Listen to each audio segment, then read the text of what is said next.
सबसे खूबसूरत, सबसे बड़ी और सबसे आलीशान बात यह है कि वो अपने साथ तख्त पर बिठाएगा।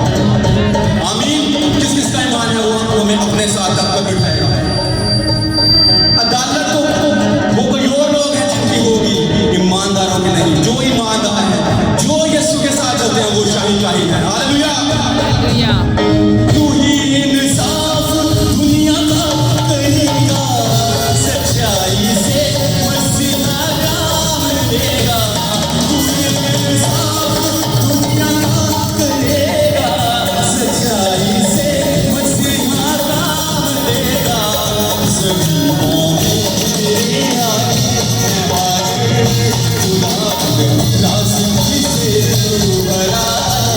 सभी मौके तेरे आगे खुदा राज़ी से तू बड़ा है।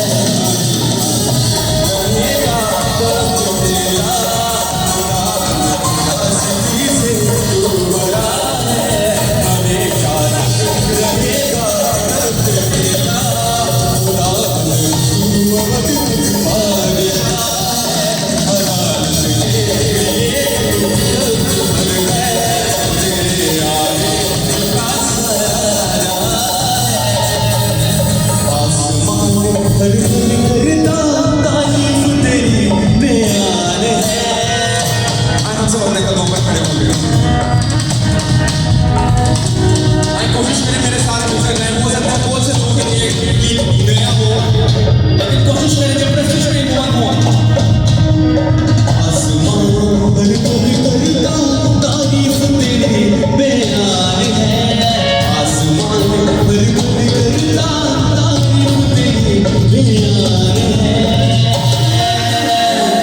जब आसमान उसकी प्रस्तुत कर सकता है, जमीन उसकी प्रस्तुत कर सकती है, ये पहाड़ ये समुद्र उसकी प्रस्तुत कर सकते हैं, तो हम जो बनाएगी उसकी प्रस्तुत के लिए हम क्यों ना उसकी प्रस्तुत करें। कौन कौन उसकी प्रस्तुत करने के तैयार है?